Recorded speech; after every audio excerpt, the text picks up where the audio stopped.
प्रतिस्पर्धा आयोग competition commission of India Bharat की एक विनियामक संस्था है।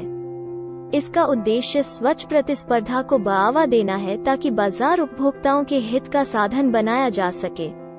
21 जून 2012 को अपने एक महत्वपूर्ण निर्णय में भारतीय प्रतिस्पर्धा आयोग ने 11 सीमेंट कंपनियों को व्यापार संघ बनाकर कीमत का निर्धारण करने का दोषी ठहराते हुए 6,000 करोड़ रुपए का जुर्माना लगाया। इसका पूरा नाम एकाधिकार एवं प्रतिबंधित व्यापार पद्धतियां अधिनियम है।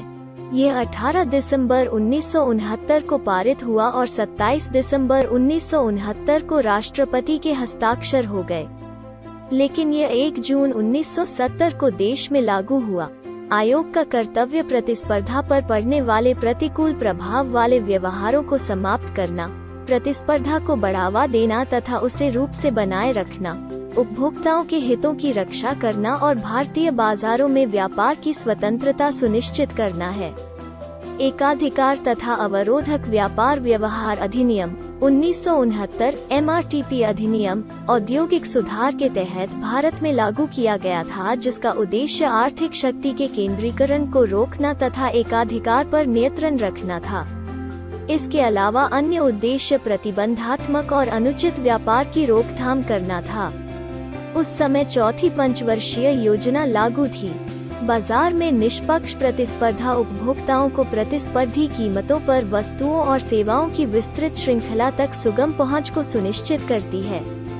व्यावसायिक उद्यम अपने हितों की रक्षा के लिए विभिन्न प्रकार की रणनीतियों और युक्तियों को अपनाते हैं। वे अधिक शक्ति और प्रभाव प्राप्त करने के लिए एक साथ मिल जाते हैं, जो उपभोक्ताओं के हितों के लिए हानिकारक हो सकता है और कई बार उनके द्वारा गलत प्रकार से मूल्य निर्धारण, कीमत बढ़ाने के लिए जानबूझकर उत्पाद आगत में कटौती, प्रवेश के लिए अवरोध का निर्माण, बाजारों का आवंटन, बिक्री में गठजोड़, अधिक मूल्य निर्धारण और भेदभावपूर्ण मूल्य निर्धारण जैसी पद्धतियां अपनाई जाती हैं, जिसका विभिन्न हित समूहों के सामाजिक और आर्थिक कल्याण पर प्रतिकूल प्रभाव पड़ता है। इसलिए न केवल एकाधिकार अथवा व्यापारिक संयोजनों के गठन को रोकना आवश्यक है, बल्कि एक निष्पक्ष और स्वस्थ प्रतिस्पर्धा को बढ़ावा देना भी आवश्यक है, ताकि उपभोक्ताओं को अपनी खरीद का बेहतर मोल प्राप्त हो सके। अर्थव्यवस्था में निष्पक्ष प्रतिस्पर्धा के सृजन और इस संदर्भ में सबको समान अवसर प्रदान करने के लिए भारतीय संसद द्वारा 13 जनवरी 2003 को प्रतिस्पर्धा अधिनियम 2002 को लागू किया गया। इसके बाद प्रतिस्पर्धा संशोधन अधिनियम 2007 द्वारा इस अधिनियम में संशोधन किया गया। 20 मई 2009 को प्रतिस्पर्धा विरोधी समझौते और प्रमुख स्थितियों के दुरुपयोग से संबंधित अधिनियम के प्रावधानों को अधिसूचित किया गया। यह अधिनियम जम्मू कश्मीर के अलावा संपूर्ण भारत में लागू होता है। एक अध्यक्ष और 6 सदस्यों के साथ भारतीय प्रतिस्पर्धा आयोग पूरी तरह से कार्यात्मक है।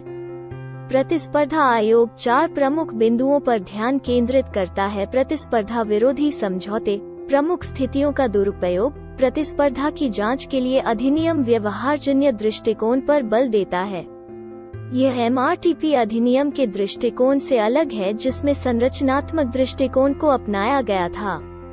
भारत के आर्थिक विकास को ध्यान में रखते हुए प्रतिस्पर्धा अधिनियम में प्रतिस्पर्धा आयोग की स्थापना का प्रावधान है, ताकि निम्नलिखित उद्देश्यों को प्राप्त किया जा सके: प्रतिस्पर्धा पर प्रतिकूल प्रभाव डालने वाली पद्धतियों को रोकना, बाजार में प्रतिस्पर्धा को बढ़ावा देना और इसे बनाए रखना, उपभोक्ताओं के हितों की रक्षा करना, भारतीय बाजार में अथवा इसके अलावा आनुषंगिक जुड़े मामलों के लिए अन्य प्रतिभागियों द्वारा किए जाने वाले व्यापार की स्वतंत्रता सुनिश्चित करना, भारत के प्रतिस्पर्धा आयोग को जांच प्रक्रिया द्वारा प्रतिस्पर्धा विरोधी समझौते और एकाधिकार के दुरुपयोग को रोकने तथा संयोजनों, विलय अथवा गठजोड़ अथवा अधिग्रहण के नियमन का कार्य करना चाहिए।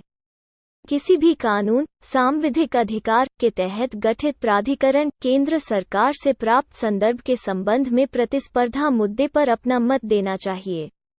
CCI को प्रतिस्पर्धा मुद्दों पर प्रतिस्पर्धा की हिमायत, जन जागरूकता और प्रशिक्षण भी प्रदान करने का अधिदेश है।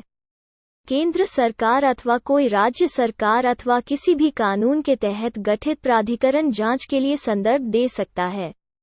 आयोग के द्वारा स्वयं अपनी जानकारी अथवा ज्ञान के आधार पर जांच शुरू की जा सकती है। प्रतिस्पर्धा विरोधी समझौते और प्रमुख स्थितियों के दुरुपयोग के मामलों में आयोग निम्नलिखित आदेश पारित कर सकता है। जांच के दौरान आयोग एक पार्टी को प्रतिस्पर्धा विरोधी समझौते अथवा प्रमुख स्थिति के दुरुपयोग से रोककर अंतरिम राहत प्रदान कर सकता है। उद्यम के सकल कारोबार का अधिकतम 10% जुर्माना और कार्टेल के संबंध में कार्टेल से प्राप्त लाभ की 3 गुना राशि अथवा उद्यम के सकल कारोबार का 10%, जो भी अधिक हो। जांच के बाद आयोग दोषी उद्यम को प्रतिस्पर्धा विरोधी समझौते अथवा प्रमुख स्थिति के दुरुपयोग से दूर रहने और इसमें दोबारा प्रवेश न करने का निर्देश दे सकता है। मुआवजा प्रदान करवाना, समझौते में सुधार लाना। यदि कोई उद्यम प्रभावशाली स्थिति का लाभ उठा रहा है तो केंद्र सरकार को इसके विभाजन की संस्तुति करना। अगर आपको लगता है कि यह वीडियो आम आदमी के लिए जानकारीपूर्ण है तो कृपया शेयर, लाइक, सब्सक्राइब हमें और वीडियो लाने के लिए प्रेरित करेगा और साथ ही कमेंट करना न भूलें ताकि दूसरों को भी फायदा हो सके। बहुत बहुत धन्यवाद। Thanks a lot of watching the video. Please feel free to give suggestion, send motivational videos for the of benefit society. Raise your voice by making and sending plays, stories etc. Let us create awareness together. Please feel free to call us if you require any help. You can also be a part of our team or channel as a member or associate. Please call us. Our contact phone no at 981800399990 or on another phone no at 9540003999 or email at info.consumertimes@gmail.com. Visit our website www.consumertimes.in. Please like this video. Please like, share and subscribe our channel will motivate our team to work hard. Thank you.